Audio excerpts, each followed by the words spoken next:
5 minutos falando e eu ainda estou animada. Então, tem que estar animada. Maravilha. Vamos lá. Beleza? Maravilha. Agora tá gravando. Eu entrei cedinho esperando ela. Bora lá, a Marina vai voltar novamente, de novo, outra vez. Vamos começar de novo a nossa live, tá?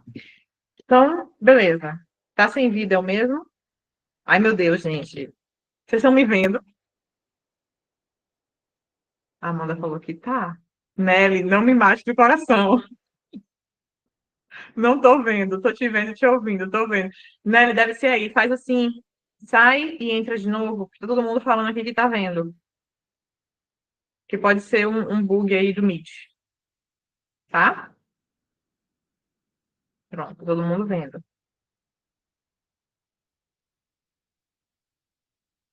Beleza. E aí, Nelly, me conte, eu vi que você saiu, entrou, tá me vendo agora? Ah, maravilha. Então agora podemos começar, com todo mundo me vendo e me ouvindo, não é isso? Boa noite, Denise. Agora sim vai dar certo o negócio. Vamos lá. Vejam, gente, na live de ontem, nós falamos. Eu tinha feito uma retrospectiva da live de ontem, quando eu estava falando, mas não vou fazer mais, tá? Para a gente não voltar para esse lugar. Tá todo mundo 30 minutos esperando eu falar, não é justo que eu fique aqui falando da live de ontem. Quem ainda não assistiu a live de ontem, assista, por gentileza. Nós falamos sobre o que faz o terapeuta realmente, verdadeiramente inteligente, por que é importante que a gente chegue nesse lugar. Boa noite, Rajus. E por que isso faz diferença na vida do nosso paciente, certo? Falamos também sobre como a terapia surgiu para mim, como que eu comecei a atender, enfim, essas coisas que eu espero que tenham sido úteis para vocês e que vocês tenham guardado nos vossos corações, ainda que, sei lá, um dia vocês joguem a terapia para cima, não queiram nunca mais ser terapeutas, eu tenho certeza que a live de ontem serve para todo ser humano, tá? Não só para, eventualmente, terapeuta. E o assunto que eu trago hoje é, para mim, um dos mais importantes que eu poderia expor a vocês, certo? Que é justamente onde eu errei na minha jornada enquanto terapeuta e como que eu fiz para consertar esses erros.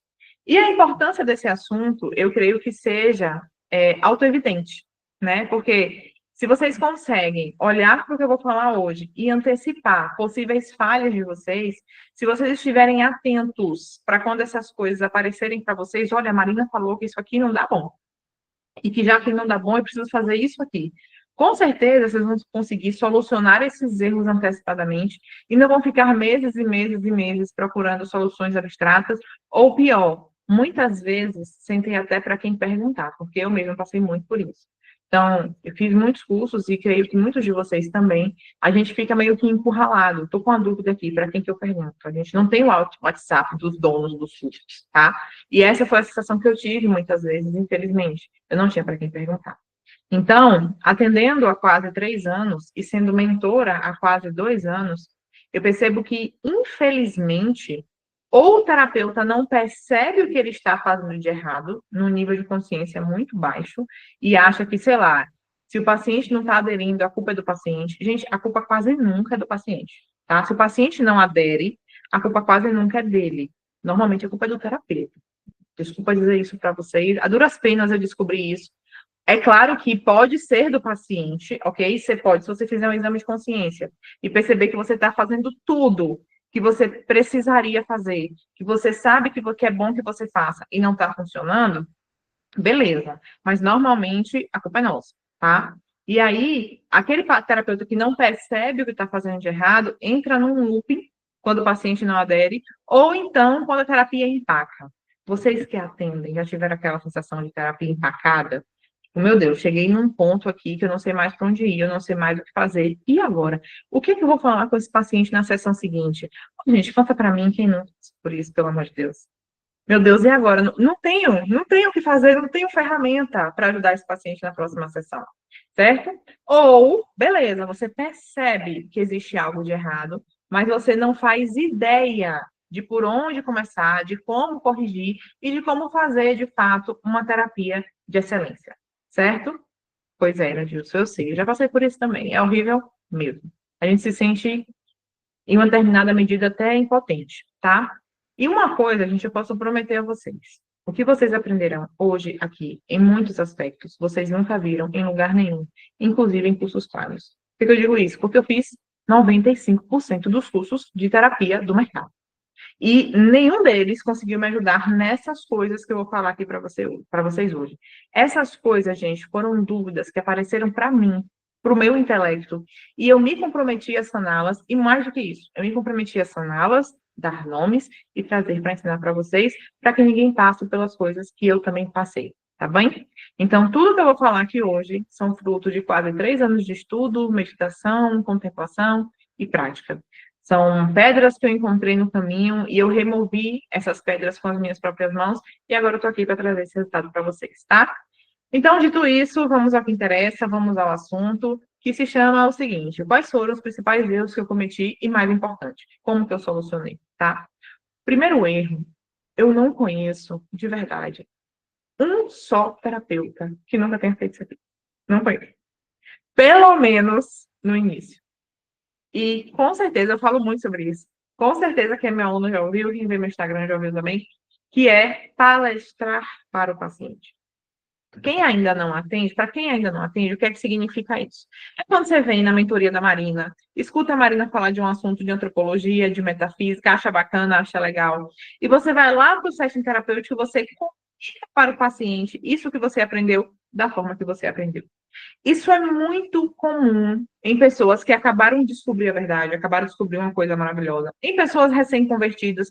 O que as pessoas recém-convertidas querem? Elas têm um desejo genuíno de mostrar para os outros como aquilo que elas descobriram é sensacional. Só que os outros não querem saber, porque não é do interesse deles. Não é assim?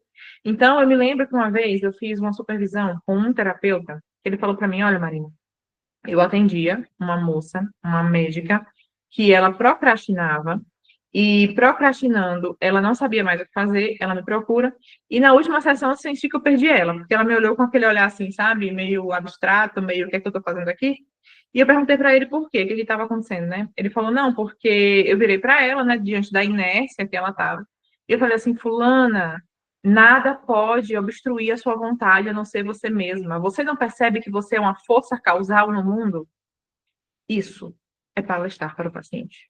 É você trazer um conceito filosófico, um conceito abstrato, jogar no colo do seu paciente, sem saber, inclusive, se ele tem condição de escutar, entender e se mover, tá? Porque a principal atividade da terapia não é o paciente entender o que está falando, é efetivamente ele se mover para aquele lugar que você sabe que é bom, certo? E por quê?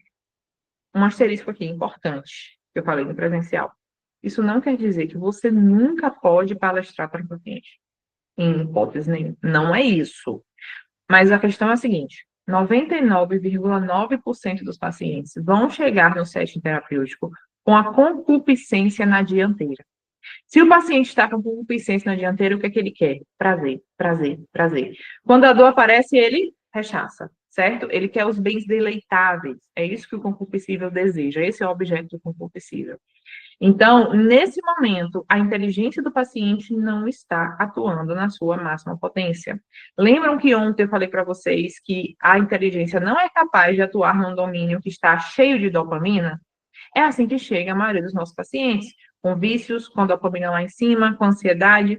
E o ansioso, na verdade, é um viciado em dopamina, porque ele está sempre procurando pelo próximo prazer. Porque a vida dele parece um grande cinza, então ele está no próximo, no próximo, no próximo. Então ele tem um pico e tem um vale, como a gente falou na aula de ontem.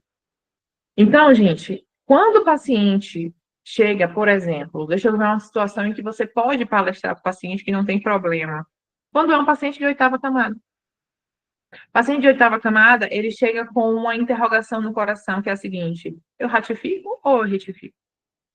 E aí o que acontece? Você precisa ajudá-lo filosoficamente. Tem um embrólio filosófico no coração dele que ele não consegue desfazer sozinho. Mas para isso você precisa também estar na oitava ou na nona em diante, certo?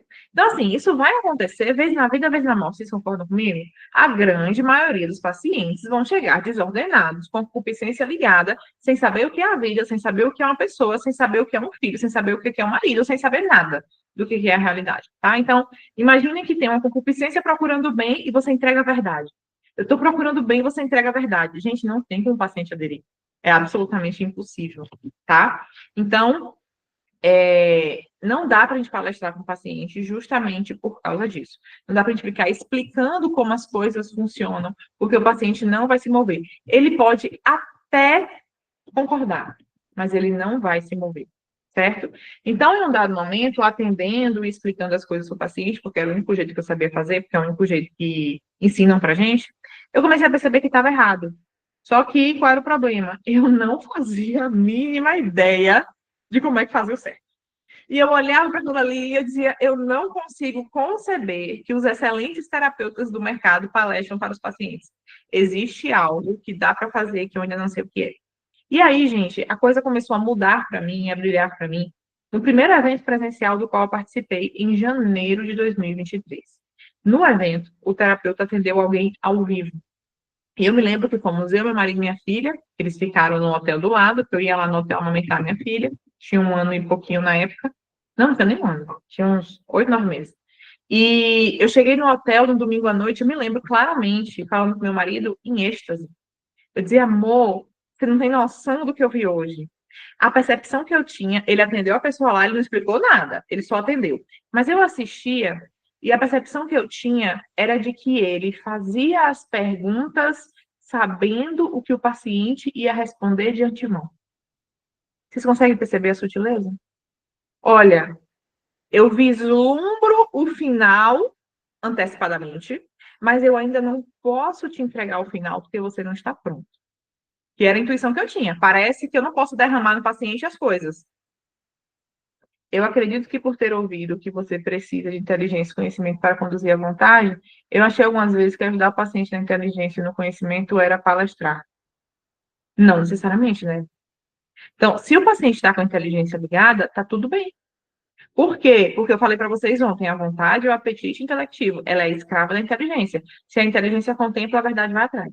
Certo? Desde que você medite. A meditação, vamos dizer que a inteligência está aqui, você contemplou. A verdade está aqui, você precisa se mover. A meditação é o instrumento que habilita essa verdade a descer para a vontade.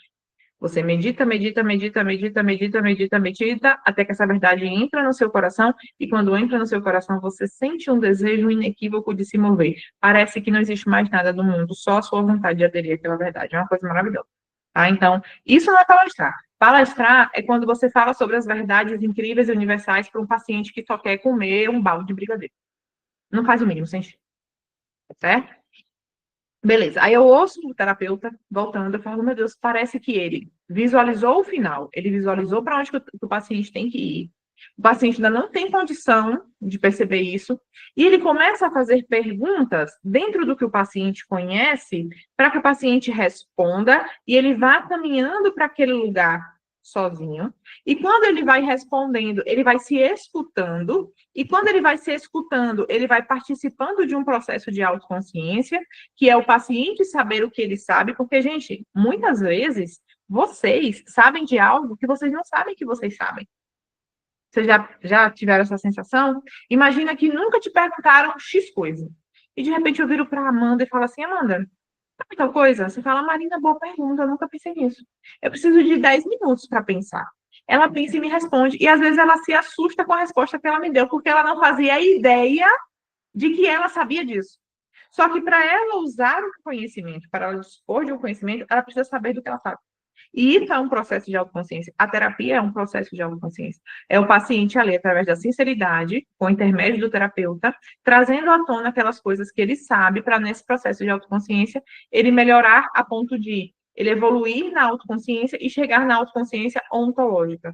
Então, a autoconsciência ontológica é aquele ponto onde não basta saber o que eu sei, eu preciso e agora eu sei o que eu sou, tá? E o que eu sou? Eu sou pessoa. E o que é uma pessoa? É aquela que precisa utilizar a inteligência e a vontade. É um processo lindíssimo, se a gente souber bem conduzir nesse sentido, tá? Então, eu olhei, eu fiz, parece que ele sabe o final, mas o paciente não adere ao final, e ele vai fazendo as perguntas, e ele sabe as respostas.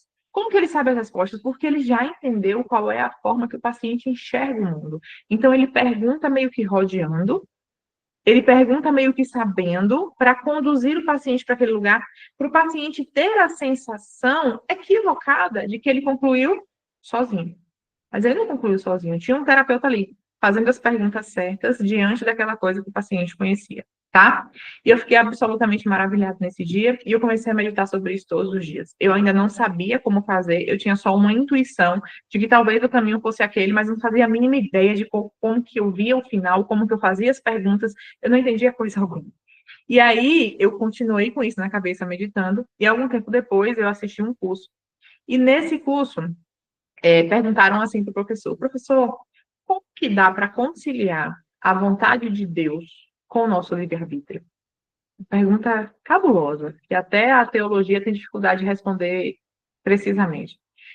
E a resposta que ele deu diante disso, gente, foi uma abertura de realidade gigante para mim. E eu consegui juntar com esse negócio para que eu fizesse sentido. Talvez uma das maiores aberturas que eu tive no meu primeiro ano de terapia. Ele disse assim: olha, imagina que você está jogando xadrez com ninguém mais, ninguém menos do que o inventor do xadrez. Ele fez o jogo, ele sabe tudo. E ele está jogando com você com apenas um intuito: que você ganhe. Todas as peças que ele move é te dando mais uma oportunidade de vencer, de ganhar e de ganhar por si só, sozinho. Então, toda vez que você erra, ele faz um movimento para que na sua próxima jogada você possa ganhar, certo? Entendem aqui do que eu estou falando claramente? Então, você está jogando lá com a pessoa, aí você joga o bispo pro lado errado, porque você é meio ignorante, você não entende 100% de xadrez. O dono do xadrez está jogando com você, que conhece todos os movimentos, ele vai e faz os movimentos dele, todos são para você ganhar voluntariamente. Ele não está roubando. É só que ele entende muito mais de xadrez do que você, certo? E ele fala: olha, o dono do xadrez é Deus, e a pessoa é você. E ele está todos os dias movendo as peças da realidade para você ganhar. Então, imagina que você acorda e faz merda todos os dias. Deus vem e reorganiza a realidade para te dar mais uma chance de vencer. Aí você faz bobagem de novo, você peca. Ele vem e organiza tudo de novo para você vencer. E assim sucessivamente. Gente, quando eu escutei isso, a minha cabeça apenas ferveu, certo? Eu entendi a premissa do que eu precisava fazer, muito embora, infelizmente, eu ainda não tivesse conseguido inteligir o procedimento. Como que eu fazia? Mas qual foi a premissa que eu entendi? Olha, aquele terapeuta que fazia as perguntas parecendo que sabia as respostas, era, por analogia, o Deus da história. Porque o Deus sabe de todas as respostas. E ele sabe do que eu sei. Juntando o que ele sabe com o que eu sei, ele sabe qual que é o meio do caminho que ele precisa me dar para que eu consiga caminhar sozinha no que ele sabe, tá? Então, o que é que eu precisava fazer? Eu precisava conhecer o maior número de possibilidades da realidade, como terapeuta, para que eu conseguisse, com o paciente, a partir daquilo que ele conhece, dar a exata medida do que ele é capaz de suportar, certo? E para isso, o meu imaginário precisa ser baixíssimo, justamente para que o imaginário do paciente esteja contido no meu. E para isso, eu preciso conhecer o maior número de realidades possíveis, o maior número de movimentos possíveis, para que eu consiga adequar aquela parte meio nebulosa que o paciente conhece, com a parte que eu conheço, para que ele de fato contemple. Percebam, gente, eu quero que vocês olhem para essa imagem agora, porque eu tenho certeza que ela vai fazer todo o sentido. Imaginem que o paciente está nas trevas, porque ele não sabe o que fazer, ele está impotente, ele te procurou, ele precisa de uma ajuda. Imagine que você é a luz, ou pelo menos deveria ser, certo? Quando luz e trevas se encontram, existe um lugar no meio do caminho que tem um nome italiano chamado de lusco-fusco.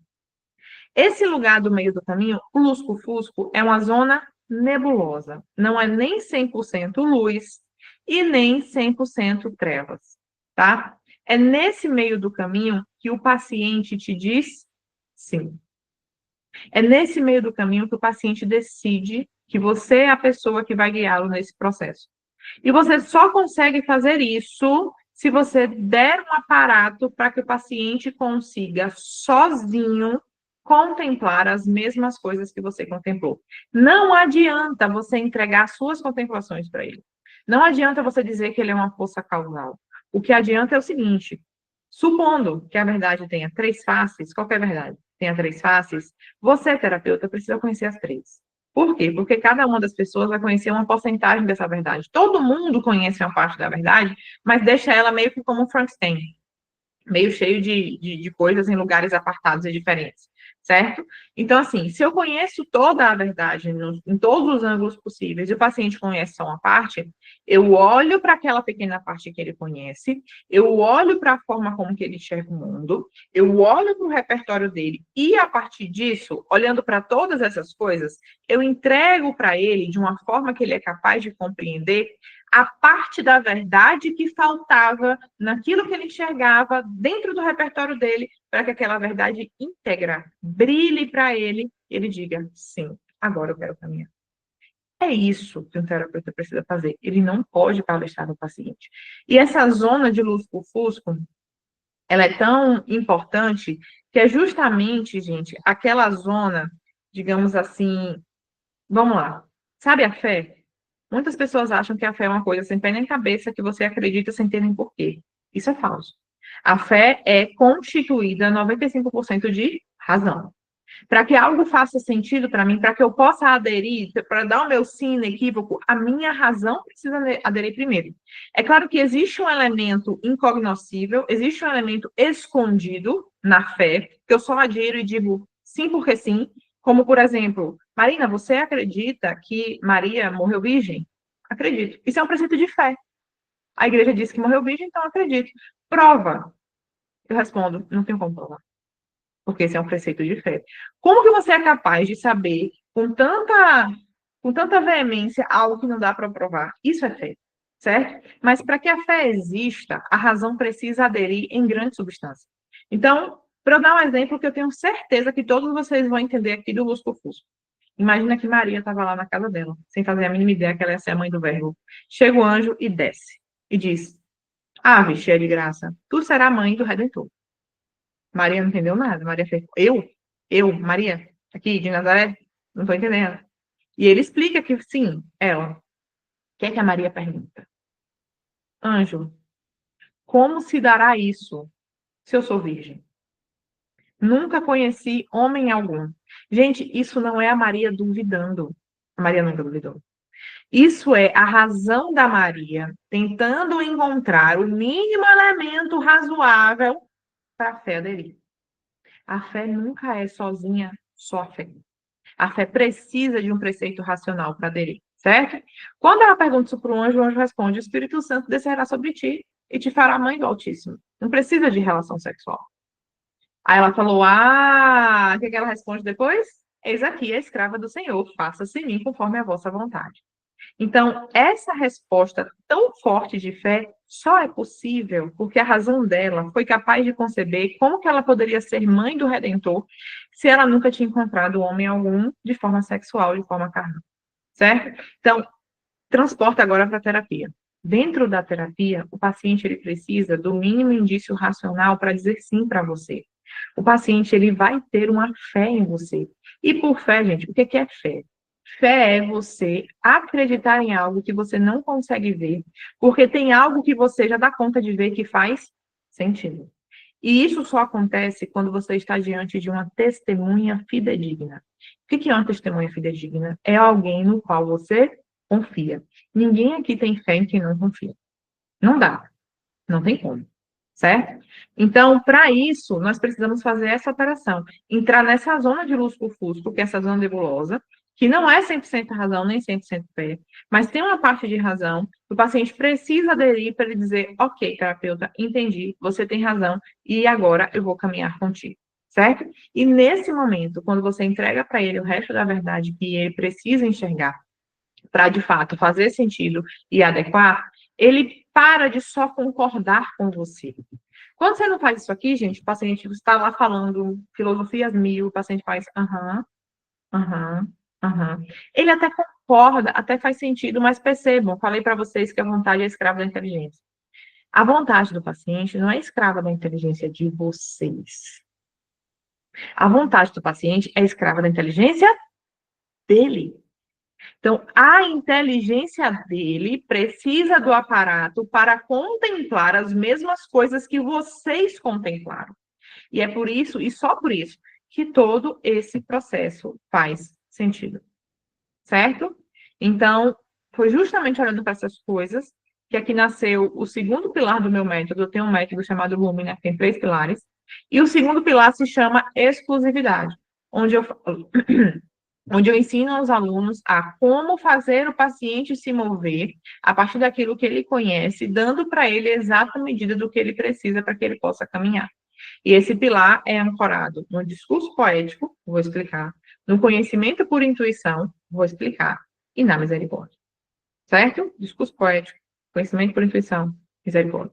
Então, sou eu, enquanto terapeuta, olhando para o imaginário dele, certo? Uma vez que ele se abre para mim, porque eu consegui provocar nele uma impressão imaginativa, e essa impressão imaginativa eu só consigo fazer através de analogias.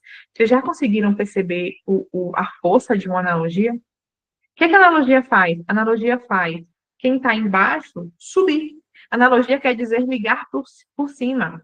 Você vira o paciente e fala, olha, por exemplo, quando alguém manda uma mensagem para mim, Marina, como que funciona o teu atendimento? Primeira coisa que eu falo, olha, o meu atendimento, ele age com base na causa e não em sintomas. E é por isso que muitas vezes as terapias são tão longas. Os pacientes não entendem por quê. A terapia comigo normalmente não é longa, porque eu vou buscar, eu olho para o sintoma, obviamente, mas a partir dos sintomas eu chego numa causa. Nós vamos falar sobre isso aqui hoje. E olhando para a causa, eu consigo, de fato, te ajudar a resolver aquele problema real oficial. Não é remissão de sintoma, é resolução mesmo, aquilo ali para parar de existir. E eu dou um exemplo para ele, isso é uma analogia. Imagina que você está com tosse, com o nariz escorrendo, e você vai ao médico. E você narra para ele o que é que você está sentindo. Ele não te ausculta, ele não toca em você, ele não pede um exame de imagem, e ele fala, gripe. Ou seja, sintoma de gripe, né? Gripe. Toma aqui um Benegripe. Você vai para casa, toma um Benegripe. Eventualmente, você até melhora. Você fala, nossa, me sinto bem. O Benegripe tem cafeína, gente, por isso que melhora. Me sinto bem, etc e tal. E daqui a 3 semanas, você passa tão mal, mas tão mal, que você precisa ser internado em uma UTI. E é lá que se descobre que você estava com pneumonia. Qual é a coisa? Antiviral não mata a bactéria. Enquanto você tomava o remédio errado, a bactéria crescia, proporcionando, inclusive, quem sabe, a sua morte. Quando eu falo isso para o paciente, ele entende perfeitamente a diferença entre uma terapia baseada em sintoma e uma terapia baseada em causa. O que é isso, gente? Analogia. Quando eu faço isso, que eu toco onde o paciente consegue entender de uma forma muito simples, a partir do repertório dele, eu provoco uma impressão imaginativa. E quando eu provoco uma impressão imaginativa, ele se abre para aquilo que eu vou falar. E é a partir disso que eu começo a conceder para ele as peças que faltam para que ele possa contemplar a mesma coisa que eu. Uma vez que eu consigo reconhecer a verdade apenas e exclusivamente porque eu já a conheci primeiro, certo? E tudo isso que eu faço sentado com ele em um banquinho. Provavelmente quem assistiu outras aulas minhas já me ouviu falar do banquinho. A terapia não é o lugar dual, não é um duelo de duas pessoas onde eu abro a câmara, o paciente está diante de mim. Eu não quero que vocês pensem no paciente diante de vocês. Eu quero que vocês pensem que vocês estão sentados num banquinho do lado do paciente. Isso é a terapia. Vocês estão sentados um do lado do outro. Como? Vocês estão olhando para o mesmo lugar, leia-se, realidade. E você está auxiliando o paciente a construir as ferramentas que ele precisa para batalhar na realidade. E auxiliando o paciente a reescrever a sua realidade, as coisas que ele acha, as coisas que ele pensa, os vieses cognitivos dele, a partir daquela realidade para a qual vocês estão olhando. Tá bom? Então, é esse movimento triplo. Eu abro uma impressão imaginativa na alma dele através de analogias, eu concedo para ele as peças que faltam, porque eu conheço a verdade antecipadamente, eu posso reconhecê-la e perceber até que ponto ele conhece para poder dar, a partir do que ele consegue perceber, o resto que falta, e tudo isso eu faço lado a lado com ele no banquinho, certo? E a partir disso, quando eu conseguir olhar para tudo isso, começando com essas intuições que eu falei para vocês, os meus pacientes pararam de só concordar e começaram a se mover. Eu digo para vocês que é uma alegria imensa, tanto para mim quanto para ele. Então, quando vocês tomarem consciência do problema de palestrar para pacientes que estão procurando o bem deleitável, eles não querem palestras, eles querem prazer, e conseguirem empreender esse processo junto com eles, vocês vão ver a terapia mudar totalmente de olhar, tá certo? E aqui nós entramos no segundo erro que eu cometi. Nossa, esse aqui eu cometi demais.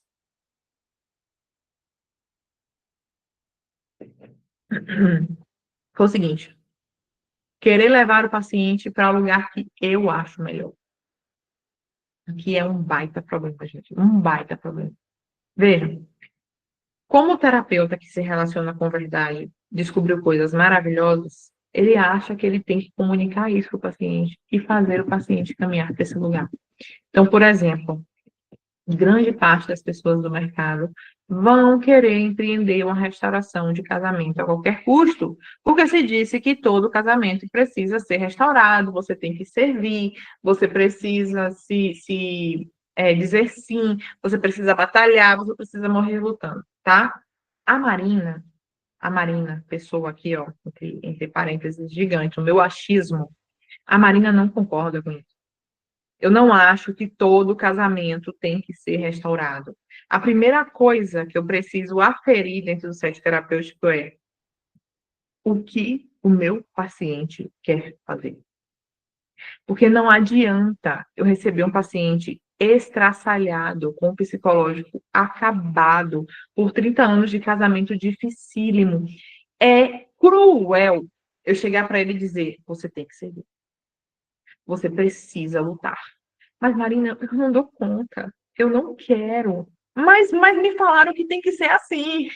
Porque quem busca a verdade tem que fazer assim. Não, gente, quando eu recebo um paciente de restauração de casamento, a primeira coisa que eu faço é uma psicoeducação. Olha, onde que você foi casado?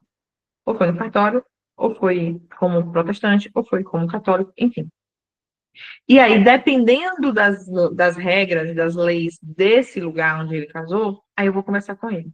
Se ele é católico, por exemplo, eu digo para vocês com tranquilidade de alma: 90% dos casamentos católicos no Brasil são nulos. Sem dúvida nenhuma. Porque eu nunca conheci nada mais grave e comprometedor neste mundo do que um casamento católico válido. O casamento católico válido é você olhar para a sua cova e manter o seu sim. Isso é muito sério. Isso é muito grande. E eu tenho certeza que 90% dos católicos casam sem fazer ideia da gravidade do que eles estão fazendo. E só por isso o casamento é não. Tá? Então, o que é que eu faço com o meu paciente? Eu explico para ele o que é um casamento. Porque nossos pacientes não sabem o que é um casamento. Todo mundo ensinou. O meu pai ensinou isso. Todo mundo ensinou para as pessoas que casamento, ai, não, o mais importante é a carreira. Casamento, ai, não preocupa não. Se não der certo, depois separa. Ninguém ensinou para nós, mulheres, pelo menos não para mim, eu tenho 32 anos, na minha geração, ninguém ensinava que a decisão mais importante de uma mulher na vida é o homem com o qual ela vai casar. E por não ensinar, ninguém para aprender como que faz isso. E as pessoas falam: casa, boba, se não der certo, separa. Aí vai, aí você casa, aí você tem filho, e aí depois você separa com 2 filhos. Para você criar sozinha, para você sofrer, para você ficar mendigando pensão, etc, etc, etc, aquela coisa toda que todo mundo sabe como é que acontece. E eu, quando eu digo mendigar, não é porque tá errado, não. Eu digo mendigar porque muitas vezes vira isso mesmo, porque é um processo absurdo na justiça que parece que você está pedindo alguma coisa para a qual você tem direito, e muitas vezes você tem. Então, minha gente, eu preciso olhar para o meu paciente. Marina, eu tenho uma demanda de restauração de casamento, então bora lutar. Bora lutar como se não houvesse amanhã, porque me ensinaram que é assim que tem que fazer. Não! Para onde o paciente quer ir. Não é você que vai dizer para onde ele quer ir. Você vai auxiliar o paciente a construir as ferramentas mais excelentes para ele chegar onde ele quer ir, mas não ditar para onde que ele vai. E não me entendam mal. Eu sei que é um movimento genuíno do terapeuta levar o paciente para o melhor lugar que ele conhece. Não é por mal. Nós realmente queremos o melhor para os nossos pacientes. Só que tem uma questão importantíssima aqui, gente. Ninguém se move contra a sua própria vontade. Se as pessoas se movessem contra a sua própria vontade, não existiam adolescentes rebeldes. A mãe falava, o adolescente concordava. Se as pessoas não se movessem pela sua própria vontade, nenhum casamento acabava, porque se a esposa dissesse: olha, eu acho que isso aqui não tá legal, o marido dizia: realmente, agora eu vou mudar, e mudou. A realidade diz pra gente que não é assim que funciona. A pessoa só faz aquilo que ela quer fazer. certo? Então foi aí que eu entendi. A terapia não é um lugar de eu comunicar ao paciente o melhor lugar que eu conheço, mas sim de eu ajudar o paciente a construir os meios mais excelentes para chegar onde ele quer ir. E eu sei que isso pode causar um espanto de primeira, e que a primeira pergunta que vocês podem me fazer é a seguinte: mas Marina, e se o meu paciente quiser ir para um lugar ruim? Gente, eu desafio vocês, nunca encontrei. Se encontrarem, me contem. Eu desafio vocês a encontrar uma só pessoa que tenha um sonho ruim. Uma só pessoa que sonhou a vida inteira com ser um ladrão. Que chega na terapia e fala: Marina, meu sonho é me masturbar o dia inteiro. Que chega na terapia e fala: o meu sonho é trair a minha mulher cada vez mais. Não, gente, as pessoas chegam na terapia para parar de trair a mulher. As pessoas chegam na terapia para parar de usar pornografia. As pessoas chegam na terapia para parar de roubar, certo? E isso tem uma explicação muito simples. O ser humano, por definição, não pode querer o mal. Toda vez que aparentemente isso acontece, é o pecado original falando. Somos nós, meio confusos, escolhendo um bem menor, passe um bem maior, certo? Todo mundo tem sonhos legítimos. Todo mundo. Todo mundo, sem exceção. É o seu trabalho se interessar pelo seu paciente maximamente, a ponto de descobrir, e talvez nem ele saiba ainda, mas se interessar pelo paciente maximamente a ponto de descobrir aquilo que ele quer fazer de todo o coração. Gente, isso aqui é o motor da terapia. A pergunta principal da terapia é: o que você quer fazer? E o paciente só vai se mover dentro disso aqui. Outra coisa ele não vai fazer. E pelo amor de Deus, eu não estou dizendo para vocês perguntarem isso assim, tá, de cara o paciente, o que você quer fazer? Vocês precisam perceber isso de acordo com a narrativa deles. Vocês precisam perceber isso porque quando eles estiverem falando, vai aparecer para vocês o que é que eles amam.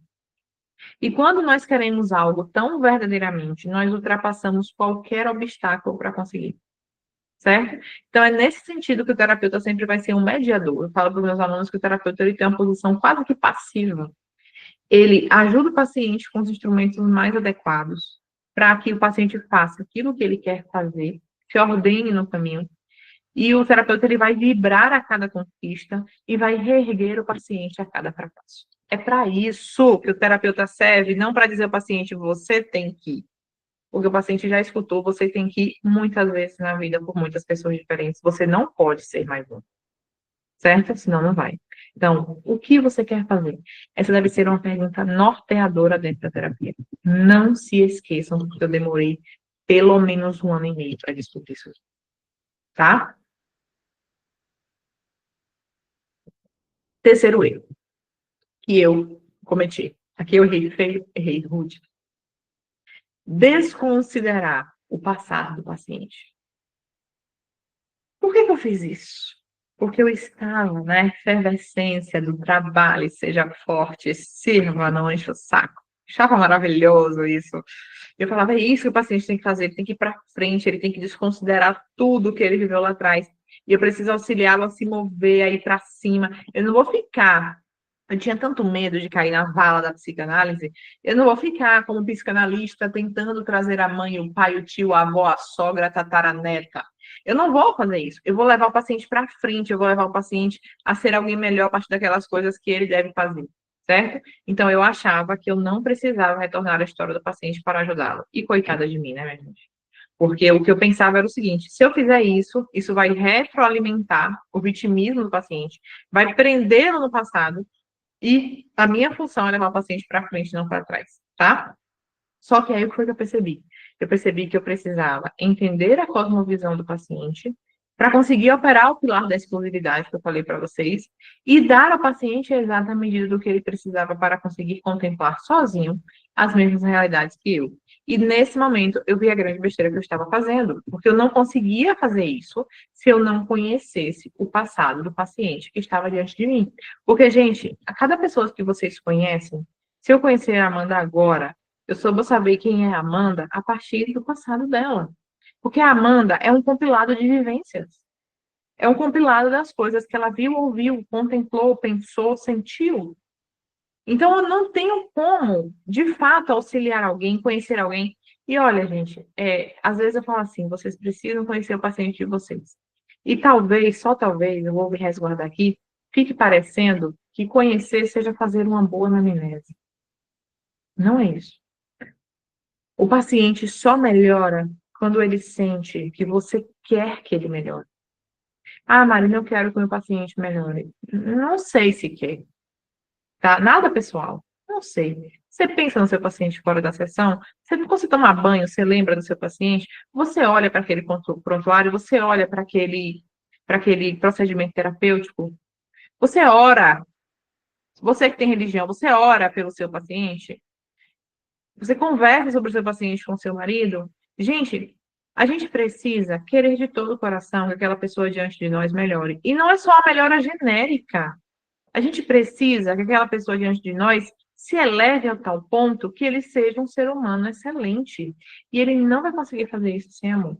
Ele não vai conseguir fazer isso se ele não se sentir amado pelo terapeuta. E olha, aqui está a opinião minha pouco ortodoxa, tá? Vocês vão fazer muitos cursos onde as pessoas vão ensinar, eu sei que vão ensinar porque foi o que eu escutei.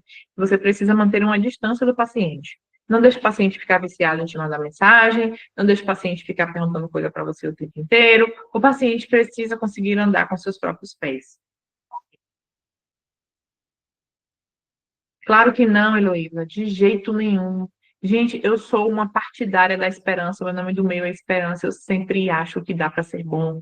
Não percam isso pelo amor de Deus, porque essa é a visão que Deus tem para nós. E que triste seria a nossa vida se ele não tivesse, a gente teria perdido tudo. Se ele não acreditasse em nós todos os dias, e é esse amor e essa esperança que a gente tem que fazer para os nossos pacientes. A Luísa continua, pelo amor de Deus. Os pacientes precisam de terapeutas assim, certo? O que eu estava falando. O paciente precisa saber que você. E que ele precisa se sentir amado. Ah, esqueci onde eu estava. Ah, beleza. Vamos lá. Então, o paciente só melhora quando ele se sente amado. Ah, falando que as pessoas vão falar nos cursos para vocês manterem uma distância com o paciente, não ficar respondendo mensagem o tempo inteiro. Exatamente. Porque eles precisam dar com os próprios pés. Eu, Marina, posição isolada, façam se quiserem, eu faço. Não concordo. Eu acho que, principalmente no início, o paciente precisa saber que ele pode contar com você. Porque se ele te procura e você mantém uma distância adequada, de novo, ele vai achar que você é igual a todo mundo da vida dele. Que só ajuda por algum motivo. No seu caso, é o dinheiro. O valor que ele te paga toda a sessão. Então, parece que a Marina só me ajuda porque eu pago. Ok, esse é meu trabalho, não tem problema nenhum as pessoas te pagarem para você auxiliá-las dentro do setting terapêutico. Mas vocês precisam ser mais do que isso, gente. Vocês precisam, de novo, ser pessoa. E para ser pessoa, é necessário ter uma relação pessoal. A terapia só funciona quando o seu íntimo relaciona-se com o íntimo do seu paciente de forma constante, íntima e amorosa. Se isso não acontecer, o paciente não melhora. Ele pode até ter uma leve remissão de sintomas, mas ele não melhora, certo? Porque ele não se sente amado, ele não sente que você deseja de todo o coração que ele melhore. E vocês ficariam chocados, falei isso também no presencial, a maior ferramenta que o terapeuta pode ter diante de um paciente é o amor. Porque eu tenho certeza que você. E querem tirar isso do terapeuta. O terapeuta tem que ser neutro. Isso é uma loucura. Eu tenho certeza que vocês já fizeram muitas coisas na vida de vocês que vocês não queriam, única e exclusivamente por amor de quem pediu, ou por amor dos vossos filhos recém-nascidos, por amor em qualquer circunstância que não era bem. Se fosse olhar para você individualmente considerada, não era bem o que você queria fazer, mas você faz por amor. E é exatamente assim que começa o processo terapêutico. O paciente não quer fazer as coisas que ele tem que fazer, ele não entendeu um monte de coisa, mas por amor a você, porque você o amou primeiro, ele faz. E quando ele faz, ele experimenta na realidade os efeitos daquilo que você o pediu para fazer. E quando ele experimenta, ele começa a se convencer de que isso é bom. E ele começa a querer querer cada vez mais sentir aquela sensação. Que sensação é essa? Respeito por si mesmo, aquela sensação de que você foi e venceu, aquela sensação de que você é capaz e sim, que você é uma força causal no mundo. Agora sim o paciente vai entender isso. Então, não joguem essa ferramenta fora. A principal ferramenta no set terapêutico é a caridade, é o amor. É aquele amor que dá sem pedir em troca. Não é para você amar o seu paciente, mas se ele fizer tudo ao contrário do que você falou, você diz. De novo, não acredito que você fez isso. Não, você mantém, você sustenta. Tá? Deixa eu ver aqui no chat que tinha uma pergunta. Concordo também. Eu já fui a paciente que precisou ter um terapeuta fazendo plantão comigo numa fase bem difícil. Não consegui negar isso para os meus pacientes. Ajuda a sair da quarta camada, mando lá no canto. Exatamente. Então, a principal ferramenta do CEL terapêutico é essa, não tem para onde correr, não deixem seus pacientes ficarem sem, tá? Beleza, então esse foi o terceiro erro que eu cometi e essa é a solução. O quarto erro que eu cometi foi o seguinte, olhar apenas para os sintomas. Gente, durante muito tempo, eu ouvia os pacientes, entendia razoavelmente os problemas, ajudava os pacientes em alguma medida, mas eu sentia que faltava algo. Algo que fosse mais duradouro, algo que fosse mais definitivo. E eu tinha a percepção, no início, de que a psicologia sozinha não era capaz de me entregar esse algo. E aí o tempo passou e isso se confirmou 100% para mim, certo? Por que a psicologia não era capaz de me entregar esse algo? Porque a psicologia é a ciência do sintoma. Se vocês forem olhar, a psicologia vai ter várias abordagens, e as abordagens são técnicas, e as técnicas atuam em sintomas. O ser humano é muito mais do que isso, certo? Então, eu comecei a perceber que os sintomas, que eram sempre a narrativa do paciente, são apenas a ponta do iceberg. São apenas o resfriado. Lembram lá do exemplo que eu dei que eu falo com os pacientes de resfriado e pneumonia? Se eu quiser ir além disso, se eu quiser tratar a pneumonia, eu precisaria, com certeza absoluta, encontrar a causa. Até mesmo porque nenhuma terapia pode ser efetiva se tratar apenas de tapar buracos, certo? Então, vejam, sintomas são materiais. Sintomas são circunstâncias que eu consigo tocar, entre aspas. Todo mundo quer ser feliz. Isso é um bem que todo mundo quer. O ladrão quer ser feliz quando ele rouba, o estuprador quer ser feliz quando ele estupra, de um modo desordenado, mas o que ele está buscando é a felicidade que ele conhece. Então, todo mundo quer ser feliz. E a felicidade é um bem imaterial. Não é à toa que ela é a causa final do homem, tá?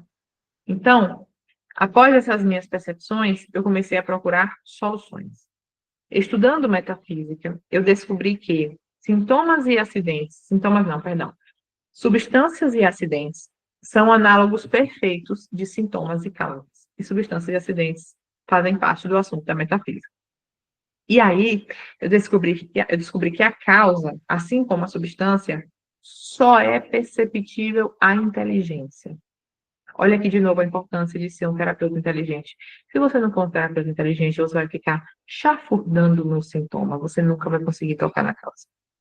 E para que eu consiga acessar a causa, eu precisaria ordenar as minhas paixões para que minha potência intelectiva operasse. Lembram que a gente falou sobre isso ontem?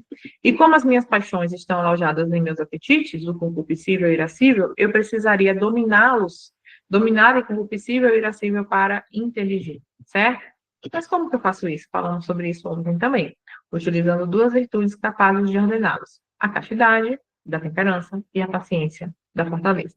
E eu fui descobrindo essas coisas e empreendendo essas coisas na minha vida para que eu pudesse, de fato, chegar no lugar onde eu queria chegar, certo? E depois de todo esse trabalho, nasce o primeiro pilar do meu método, que é a assertividade, falando sobre a exclusividade, de fazer o paciente enxergar com seus próprios olhos espirituais, contemplar e se mover. E aqui nasceu a assertividade, que é como que faz para o terapeuta sair do sintoma e chegar na causa. E para que eu consiga chegar na causa, gente, a primeira coisa que eu preciso fazer é olhar para o composto, certo? Que composto é esse? Esse composto de substâncias e acidentes, esse composto de causa e sintomas, ainda que ele pareça meio confuso. Então, primeiro, eu olho para a coisa. E o que é que eu enxergo primeiro? Sintoma. E tá tudo bem.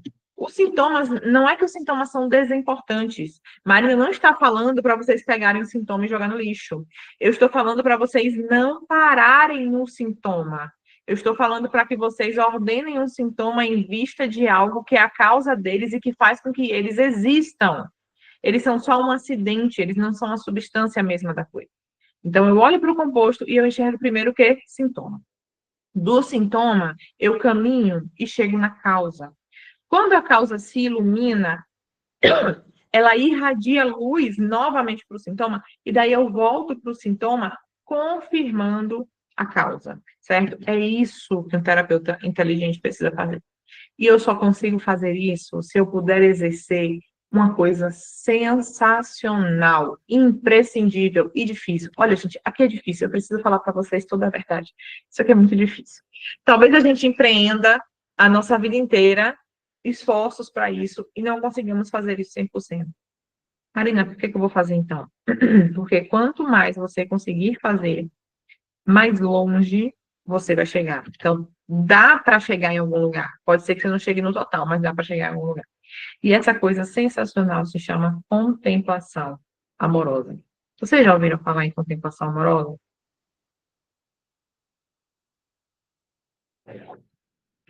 Me contem aí no chat.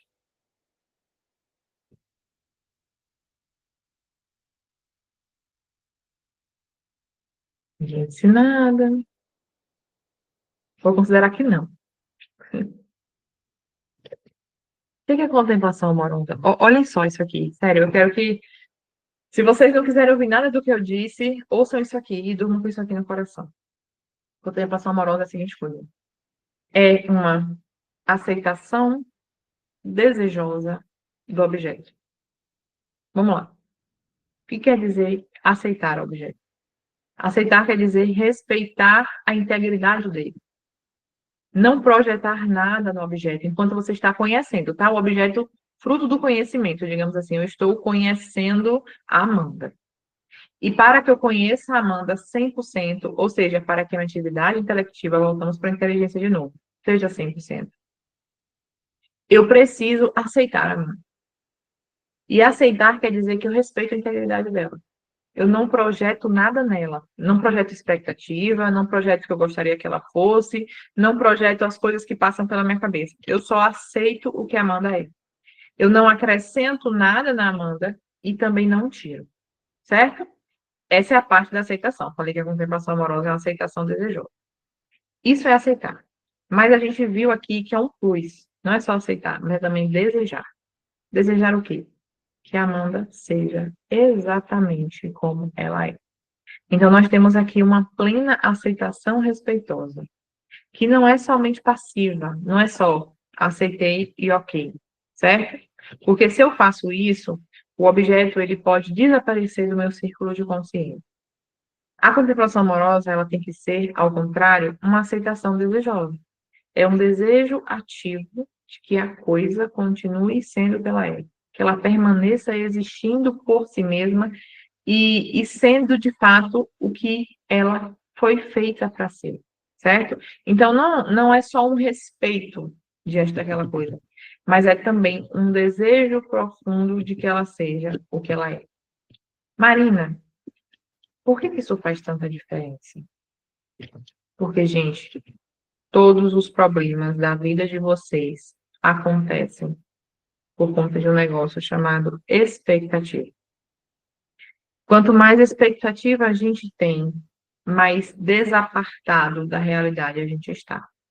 Quanto mais expectativa a gente tem, mais nós estamos utilizando a gente mesmo como toda a régua do universo. É isso. Por que você briga com seu marido? Porque você tem expectativa. E você gostaria que ele fizesse tal coisa que ele não faz, ou que ele fosse tal coisa que ele não é. Porque você perde a paciência com seu filho, porque você gostaria que ele se comportasse de um jeito tal que eventualmente ele não se comporta. Por que você sofre quando você não passa no concurso público? Porque você esperava que você passasse, que o concurso público atuasse daquele jeito que você imaginou. A grande fonte do sofrimento humano está aqui. E você só aprende a amar de verdade o seu marido, por exemplo, vamos trazer para esse lugar, quando você abre um espaço, quando você permite que o seu marido seja aquilo que ele é. Primeiramente, né? Primeiro permitir. E depois que você permite, você chega no ápice da sanidade mental. O primeiro preceito para uma vida sã é uma submissão completa e restrita à realidade. Aceitar a realidade, se resignar à realidade. Só que São José Maria Escrivá, ele fala que resignar-se à cruz é muito pouco. O que você precisa fazer? Você precisa querer a cruz. Quando você quiser a cruz e abraçar verdadeiramente, ela se tornará uma cruz sem cruz. O que ele está falando aqui? Você vai parar de sofrer. Você vai parar de padecer. Porque você não apenas aceitou, você quis. E aqui é a mesma coisa na contemplação amorosa. Você para de querer que o objeto se comporte do jeito que você gostaria, porque isso é um empecilho para o conhecimento intelectual ativo, 100%. E você apenas deixa que a coisa seja o que ela é, se mostre para você, mais do que isso você quer. Então, se o primeiro preceito para uma vida mental sã é submeter à realidade, o preceito zero é a contemplação amorosa. É você desejar que as coisas sejam exatamente o que elas são. É você olhar para a sua vida inteira, você que tem 30, 32, 35, eu tenho 32, vou colocar a mim mesma aqui como exemplo. É eu olhar para os meus 32 anos e poder dizer de todo o coração, diante de todas as coisas ruins que me aconteceram, que eu não faria nada diferente. Eu não mudaria absolutamente nada na minha vida. Gente, eu garanto para vocês, quando vocês conseguirem dizer isso com sinceridade, tá? Não pode forçar, é um processo. E muito difícil, inclusive. Quando vocês conseguirem dizer isso, eu não mudaria nada de lugar, eu sou perfeitamente feliz com tudo que me aconteceu. Vocês vão chegar num lugar de estabilidade emocional e de sanidade mental que poucas pessoas conseguem experimentar, certo?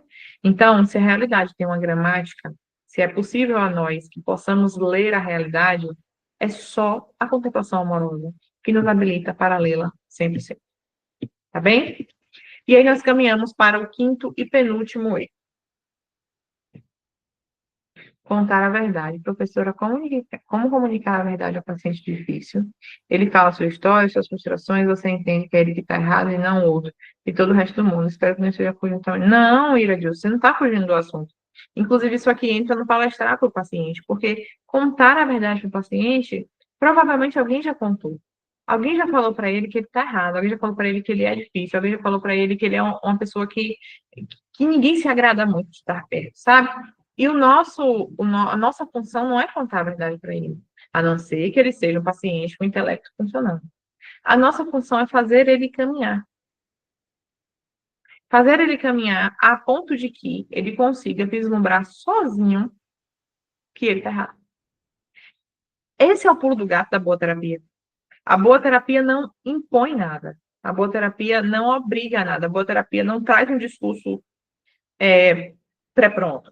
Então, você precisa vislumbrar a realidade, ou seja, você precisa vislumbrar que ele é um paciente difícil, etc e tal, e ir caminhando junto com ele até que ele possa, de fato, conseguir confessar isso para si mesmo, fazendo as perguntas, sabendo a resposta, conhecendo as possibilidades da realidade, com misericórdia, porque isso é doído de confessar, isso é doído de observar enquanto paciente. Então, você precisa ser um terapeuta misericordioso para conseguir ajudá-lo maximamente a ele conseguir confessar isso sem se sentir tão mal. Eita, isso que é o difícil. É difícil mesmo. Não é simples, não. Tá? Mas, assim, o que eu quero dizer para vocês? Eu quero dar as orientações para vocês de como fazer isso.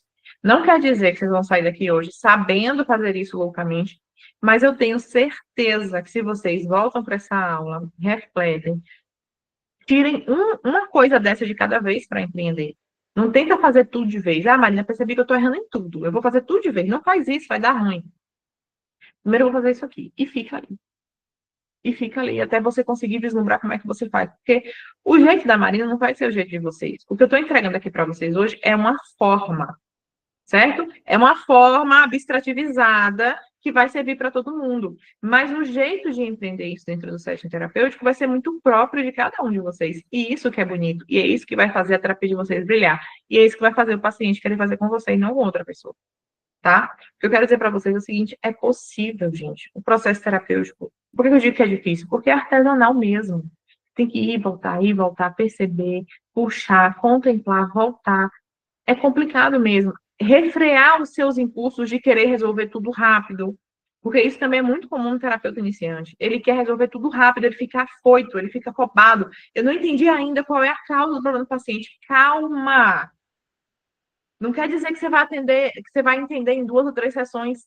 Calma, se você ficar assim, qualquer coisa que aparecer, você já vai achar que é a causa e vai concluir, às vezes nem é. E aí o processo vai ficar ruim mesmo, tá? Então, uma coisa de cada vez. Eu não aprendi todas essas coisas de um dia para o outro, foi caminhando devagarzinho. Tirei uma coisa dessas aqui de cada vez para praticar, certo? O quinto e penúltimo erro é me frustrar quando o paciente não evoluía. De novo, quem nunca? O paciente não vai, não consegue, não sai do lugar. E eu ficava, meu Deus, eu não dou conta disso aqui, meu Deus. E por quê, gente? Não sei com vocês, cada qual. Mas por que que isso batia mal em mim? Porque eu pensava, mas eu estou construindo a minha personalidade. Por que que o meu paciente não evolui? E por que que eu pensava isso? Por conta de uma frase neurótica, neurótica. Eu digo isso em alto e bom som e digo isso com toda a convicção, que se chama o que trata é a personalidade do terapeuta. Mentira!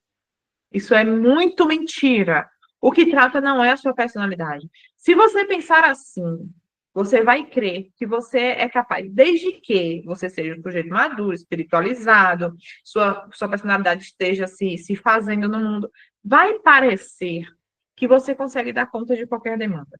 Vai parecer que o princípio ativo da terapia que faz o paciente melhorar é a sua personalidade. É como se você dissesse, caso difícil, manda para mim que eu toco no peito e faço. E não é assim. O processo de cura é do paciente e não do terapeuta. Nunca se esqueçam disso. O processo de cura é do paciente. Então, às vezes, vocês vão ficar com o paciente 2 anos, ele não vai sair do lugar. E um belo dia, vocês vão se encontrar na rua, você vai ver ele maravilhosamente ótimo. Você vai dizer, fulano, como você melhorou? Ele vai dizer, fulano nem me fala, fui num psiquiatra que, olha, se eu soubesse, eu tinha ido antes. E se você achar que o que trata a personalidade do terapeuta, você vai murchar. Foi mesmo? Poxa, fiquei 2 anos com ele, ele não melhorou. Gente, não se trata de nós. Se trata do paciente. A terapia é sobre o paciente, não sobre o terapeuta, pelo amor de Deus. Então, às vezes, o paciente vai ouvir um caixa de supermercado falando e vai fazer sentido para ele. E o que você fala, não. E se você estiver fazendo todo o seu trabalho direitinho, tá tudo bem. O processo de cura é dele. Então, o que trata não é a personalidade do terapeuta. Como assim, Maria? Me explica esse negócio melhor, porque eu achava que era. Bom, vamos começar desabstrativizando essa frase. Antes de falar por que ela está errada substancialmente, eu quero mostrar para vocês as incoerências da frase, certo? Vocês sabem quem foi a primeira pessoa que falou que o que trata é a personalidade do terapeuta? A gente precisa olhar para com que intenção ela foi dita. Vocês sabem?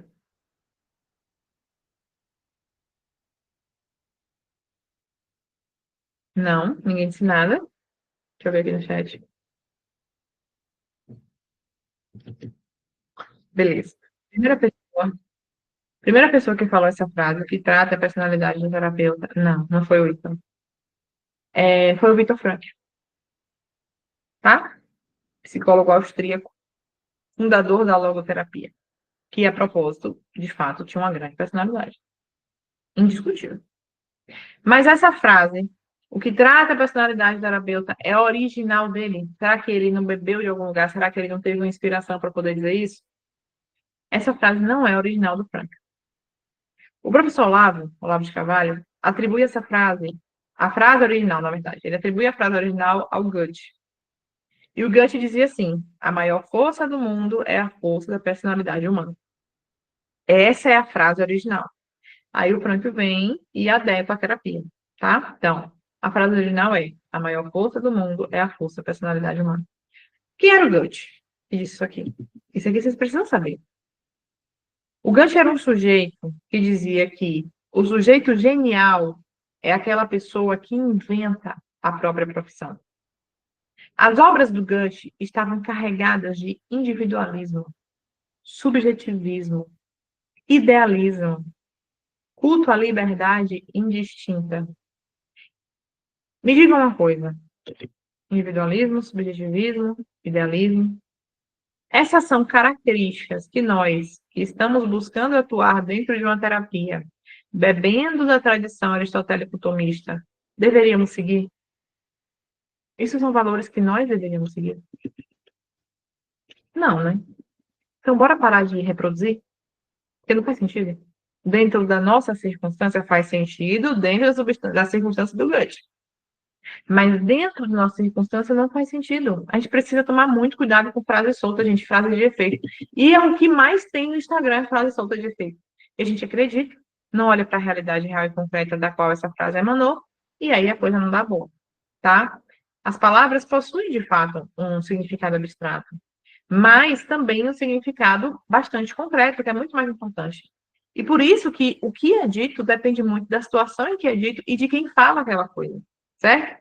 Então, quando a gente utiliza essa frase ferro e fogo, sem levar em consideração de onde ela saiu, a gente está, digamos assim, replicando um manifesto à autocriação, replicando um manifesto à genialidade individual, sem nem se dar conta disso. E ora, já disse para vocês várias vezes, já disse no Instagram várias vezes, obediência é a mãe da saúde mental. Se a obediência é a mãe da saúde mental, propagar algo assim de genialidade individual, de autocriação, seria ir de encontro àquela condição mais natural que nós temos, que é justamente a condição de criatura. Certo? Então, beleza. Tirando essa incoerência, essa incongruência aqui com relação a quem falou essa frase por primeiro, o próximo problema. Deixa eu ver. Uma pessoa me falou que foi uma sessão de terapia e falou que depois que ela entendeu que ela que tinha que fazer, disse que não ia fazer mais, porque é uma besteira. E que melhorou depois que uma pessoa de uma igreja falou algumas coisas para ela. Ela melhorou. Ela melhorou por 15 dias, Iradilson. Eu tenho certeza absoluta. Eu tenho certeza que todo mundo aqui conhece o caso. Tem um parente na família que fazia coisas muito erradas, foi para a igreja, se converteu, conheceu a Jesus, disse que aceitava Jesus como seu único salvador, e aí disse que ia parar de fazer tudo errado. Eu vou parar de bater na minha mulher, vou parar de trair a minha mulher, vou parar de gritar com os meus filhos, vou parar de beber o final de semana todo. E parou. Aí você passa na casa dele e ele só ouve louvor o dia inteiro. Gente, eu tenho certeza que vocês conhecem uma pessoa assim, porque eu conheço. Várias. Na minha família tem. Primeira semana, segunda semana, terceira semana, quarta semana, quinta semana. Quando chega na quinta semana, acabou. Ele começa a beber de novo. Não, mas é só um dia. E de novo. Aí daqui a 15 dias ele bate na mulher. Com 3 semanas ele volta para amante. Por que isso acontece? Porque uma decisão baseada em preceitos morais que aparentemente são extrínsecos, imputados por um terceiro, que não fazem sentido 100% para você, e que você não passou por esse processo de adequação da vontade, como a gente está conversando aqui. E se essa mudança foi repentina, normalmente ela não se sustenta. Eu não iria muito longe. É o que mais acontece, infelizmente. É isso aí, Mário. É isso aí. Por quê? Porque essa conversão não é genuína. Porque essa pessoa, ela enxerga Deus como um legislador sádico que fica lá no céu editando leis morais absurdas e difíceis de seguir. Quem é Deus para dizer que eu não posso fazer sexo antes do casamento? Deus quer me ver infeliz? Pô, sexo é tão bom. É assim que essa pessoa pensa. E aí ela tenta viver a castidade porque disseram para ela que era para viver. Ela não entende qual é a vontade amorosa por trás da norma. Ela só olha para a norma. Gente, a religião não é um conjunto de regras morais. A religião é um conjunto de preceitos que dispõem a nossa alma para o céu, editados por uma vontade amorosa criadora. E isso, Marina, por que você está falando disso aqui agora? Isso, religião não tem nada a ver com a aula de hoje. Isso tem tudo a ver com terapia. O paciente só adere às coisas que o terapeuta fala quando ele enxerga o terapeuta como uma vontade amorosa por trás da norma. E ele se torna dócil a esse terapeuta. Agora, se o terapeuta fica editando leis lá do céu, igual a Deus, você tem que ir, você tem que ir, você tem que ir, ele adere por 2 semanas, porque ele entendeu razoavelmente que isso é bom, e porque ele está te pagando, né? Se você está falando isso para ele, ele vai ter que fazer. Mas ele não sustenta, gente. Quando é que uma pessoa consegue sustentar a caridade? Quando ela entende que a caridade é um preceito de amor. Caridade não, perdão, a castidade. Que a castidade é um preceito de amor, que Deus quer que você seja casto para você se salvar, porque Ele te ama. E não porque Ele quer que você sofra. Então, essa pessoa, Edilson, ela não sustentou isso por mais de um mês. Eu tenho certeza absoluta. Ou temos uma outra possibilidade, importantíssima, inclusive, de se falar, mas que ela vai acontecer em 2% dos casos. Essa paciente, ela já tinha um nível de consciência tão elevado que ela só precisava disso. Ela já estava buscando coisas há tanto tempo que, de fato, lembra que eu falei? Não é que vocês nunca podem palestrar. Vocês não podem palestrar com pessoas de nível de consciência baixo. E aí a gente entra nas terapias rápidas. Tem terapeutas que falam no Instagram que conseguem fazer uma terapia de 2 sessões. Isso aqui resolve em 2 sessões, isso aqui resolve em 3 sessões. Isso é uma conversa furada. Não dá para você abstrativizar o tanto de tempo que vai durar uma terapia. Porque o tempo da terapia é diretamente proporcional ao nível de consciência do paciente. Lembra que eu falei para vocês que a terapia é um processo de autoconsciência? Quanto mais autoconsciente o paciente está, mais rápida a terapia será. Você só precisa ajustar coisas muito pequenininhas. O paciente vai. Entende? Então, por exemplo, se eu tivesse um problema hoje na minha vida e eu tivesse em dúvida do que eu ia fazer, eu ia procurar um terapeuta e resolver em uma sessão. Ele ia virar para mim, Maria, você tem que fazer isso aqui. E eu ia fazer. Porque eu já entendi o que é que eu tenho que fazer, a minha vontade não está debilitada, a minha vontade está aderida à minha inteligência, basta que aquilo brilhe. Mas vocês concordam que, na grande maioria dos casos, não vai ser assim que os pacientes vão chegar?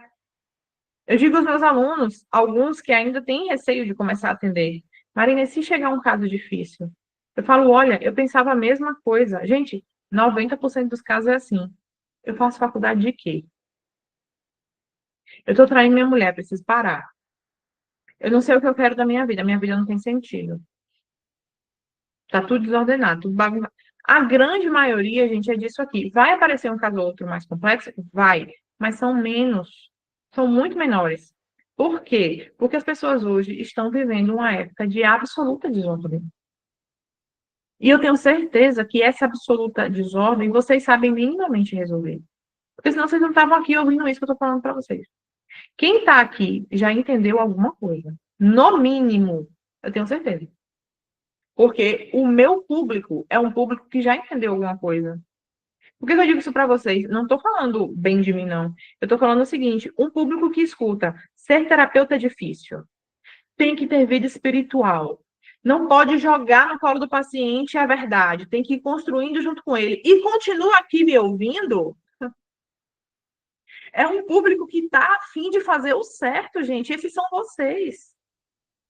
Entendem? Vocês têm um nível de consciência mais alto que a grande maioria dos terapeutas. A grande maioria dos terapeutas acha que basta fazer um curso de 12 semanas e que ele vai sair atendendo com alta performance, porque eu já recebi um patrocinado desse. Se forma em 12 semanas e se vira um terapeuta de alta performance. Eu falei, meu Deus, que desserviço. Mas, Marina, tem muita gente se formando lá. Ok, espero que você não. Espero que você esteja se forjando e se fazendo para ser um terapeuta de excelência. E aí, quando esse fulano que ficou lá 12 semanas começar a atender, talvez ele comece a atender antes de você. Mas quando você começar a atender depois dele, porque você entendeu que é difícil mesmo, você vai ter muito mais aparato, muito mais ferramenta para entregar muito mais resultado. E quando ele está lá capengando para ter 4 pacientes, porque a fama dele já correu, você está com 40. Gente, isso aqui é muito real. Como 1 mais 1 são 2. O processo é difícil, é custoso, é trabalhoso, mas ele vale muito, muito, muito a pena. É melhor vocês focarem no que realmente importa por algum tempo, do que ficarem pulando de curso em curso por 6 meses e chegar aos 6 meses e falar, meu Deus, gastei 10 reais, não aprendi muita coisa, não entendi muita coisa e minha agenda continua vazia. E eu acho, eu quero crer de todo o meu coração que vocês são esses terapeutas, porque senão, vocês não estariam aqui ouvindo uma pessoa dizer que é difícil, vocês já estariam espanados. Ai, que mulher chata, fica falando o tempo inteiro que eu tenho que ir, que eu tenho que ir, eu tenho que fazer um monte de coisa difícil, que eu tenho que amar o paciente, que é isso? Eu sei que vocês estão procurando essas coisas, porque são essas coisas que dão resultado. Tá? Então, olhando para as incoerências da frase, a gente volta para entender de fato o que é uma personalidade madura. O que trata a personalidade do terapeuta. O que é uma personalidade madura? Porque todo mundo ouve a frase e acha bonito, mas no final ninguém sabe me dizer o que é uma personalidade que trata. Certo? E eu começaria dizendo para vocês que a pretensão do homem maduro deve ser colocar a verdade para dentro de si. Isso é como o Maduro tem que fazer. Vejam, de novo, é um processo razoavelmente passivo, né? Não é uma coisa assim, não é o filósofo que filosofa com martelo, que vai além do bem e do mal do Nietzsche. Ao contrário, eu estou aqui, eu vou colocando a verdade dentro de mim, porque no final das contas o que importa é a verdade, não eu, certo? Então, vocês podem me perguntar, Marina, o que é verdade? Quid is veritas? A mesma pergunta feita por Pilatos ao Cristo, e a pergunta feita pelo tribunal a Sócrates. Quid is veritas? A verdade, gente, é aquela coisa que é estável no mundo. É aquela coisa que é, apesar de nós, aquela coisa que se sustenta e emite seus efeitos independente da nossa vontade. Então, quando o homem faz isso, quando o homem coloca a verdade para dentro, ele não se torna mais ele mesmo. É aqui que está a coisa. Ele não adquire uma personalidade madura e robusta, como gostam de dizer por aí, certo? Então, vejam, a operação necessária para dar corpo à frase, como que eu faço para ter uma personalidade madura? Eu coloco a verdade para dentro. A operação necessária para dar corpo à frase, em verdade, esvazia a própria frase, porque uma personalidade madura robusta seria uma atividade ativa e não passiva. Então, nós estamos diante de uma encruzilhada. Ou a gente busca uma personalidade que se encha de si e confirme a frase, personalidade madura e tal, ou a gente busca um itinerário para onde a frase aponta, mas nós acabamos caindo num lugar diametralmente oposto. E eu peço que vocês escolham a segunda opção.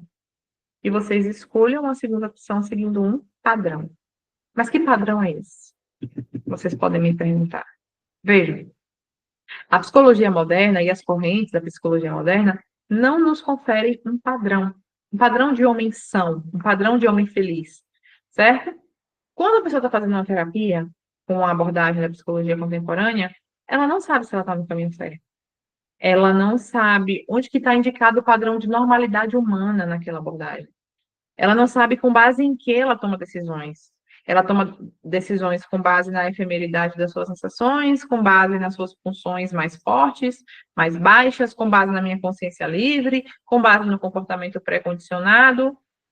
Não sei. Eu olho para todas as abordagens, eu extraio o que há de principal nelas, mas me parece que ainda não existe um padrão estável que me dê condição de saber se eu estou no caminho certo ou não.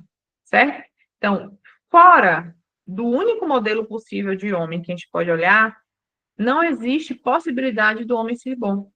Ou seja, se não existe possibilidade do homem ser bom, ele não atinge sua finalidade. Ele trata a si mesmo com dignidade e se torna sempre, sempre, sempre, necessariamente infeliz. Lembram dos sinônimos que a gente usou ontem para finalidade, felicidade, etc e tal?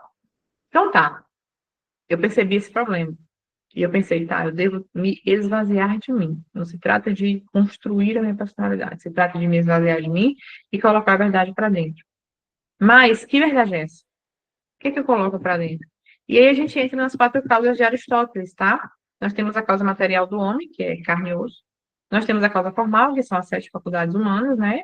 As sete faculdades da alma, que é justamente a forma que o ser humano tem de interagir com a realidade.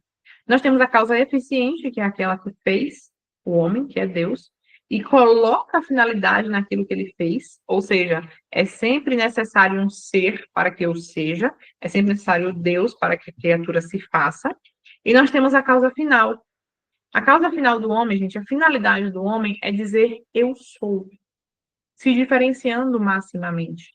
O homem é dinâmico e pessoal. Dinâmico porque ele não está feito como uma estátua, e não é impessoal porque ele não é como um cachorro, ele não fala em nome da espécie, ele fala a partir de um centro pessoal.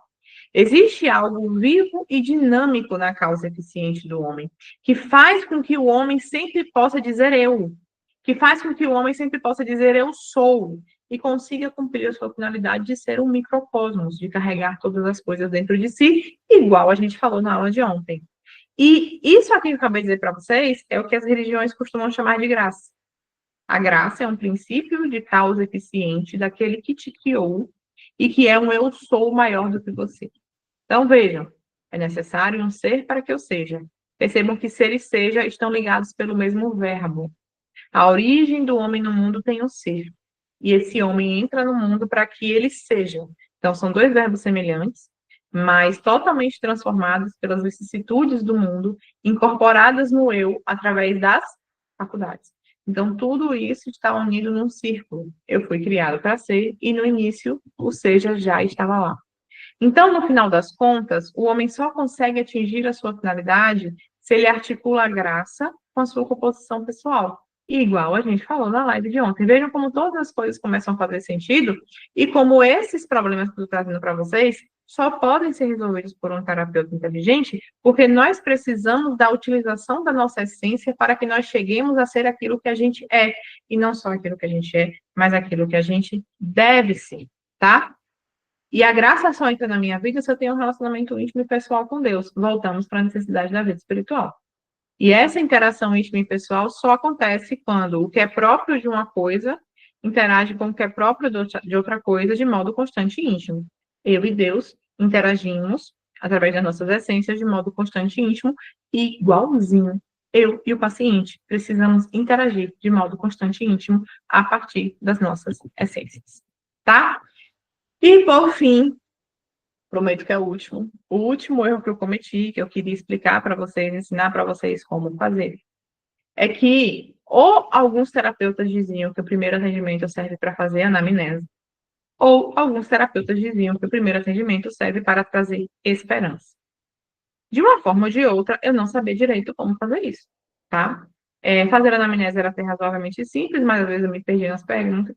E trazer esperança. Meu Deus, por que a esperança é importante? O que faz isso? E ensina isso pra gente, certo?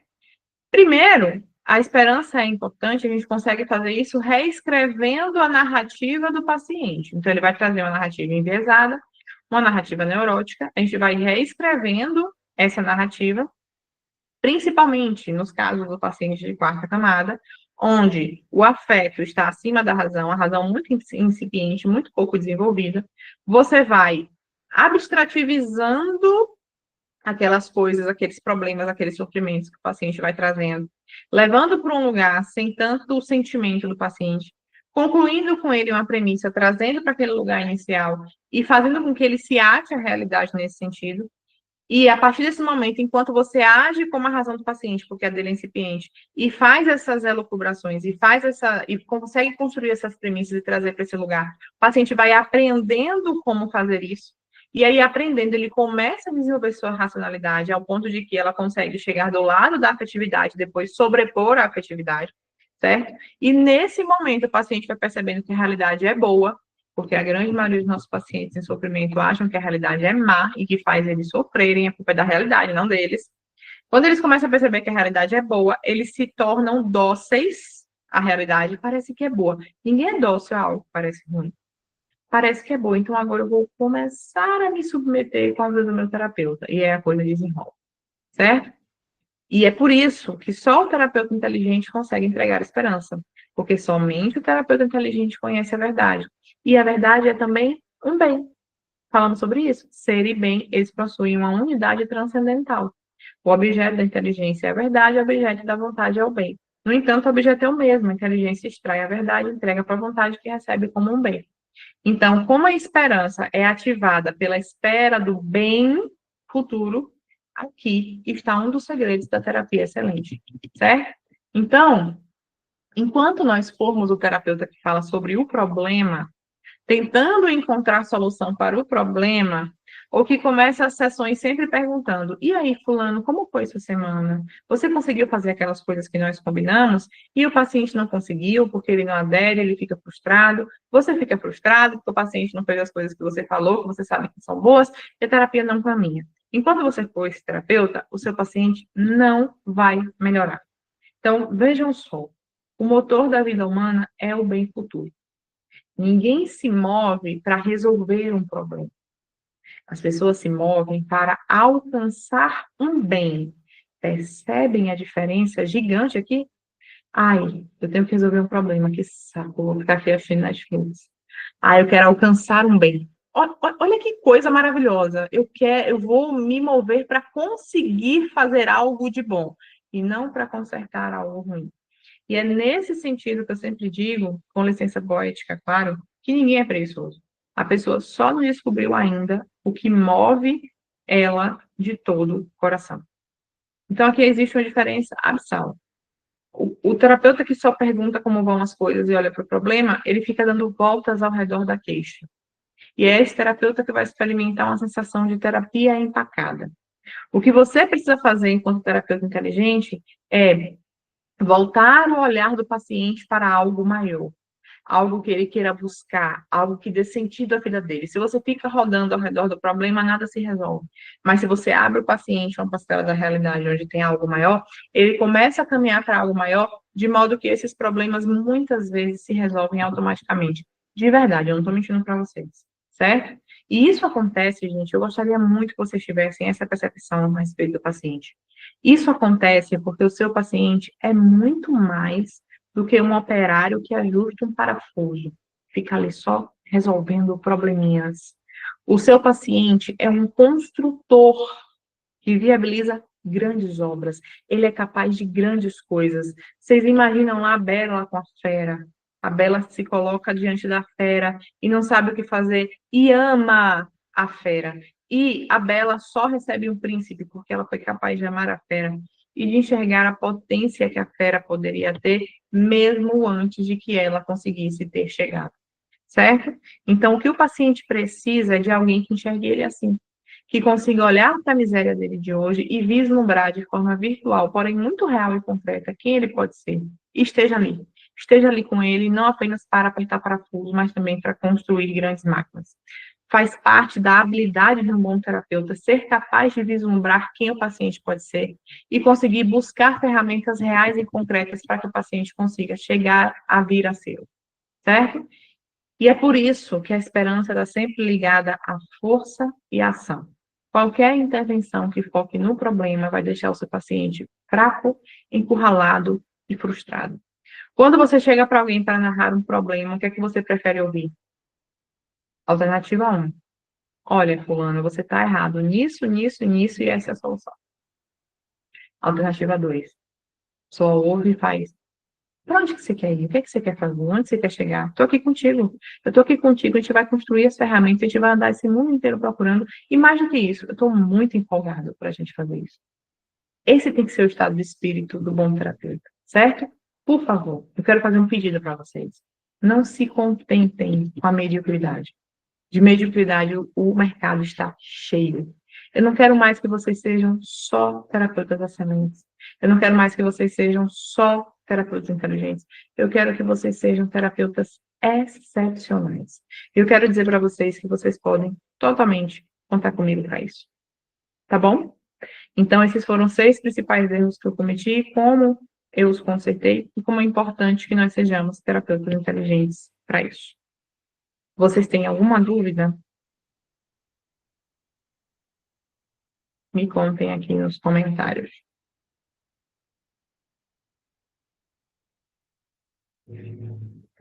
Nilza, ao mesmo tempo, você não está falando mal da terapia, ou da logoterapia, certo? Não, não estou de jeito nenhum. Não estou falando mal da logoterapia de jeito nenhum. Agora, a logoterapia não é